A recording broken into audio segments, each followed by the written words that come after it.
Friday, April 19th. It's 3:40 p.m.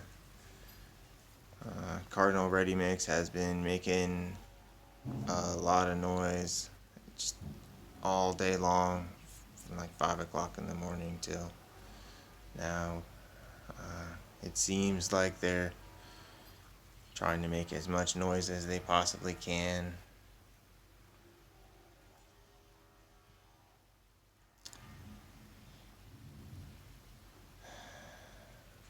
I mean, it's just an awful lot of noise. I mean, here you can maybe hear what it sounds like if you try to go out in the yard.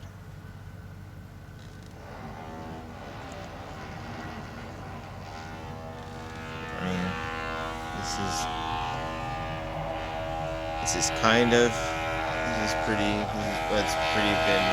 been like this most all day. Woke us up like this.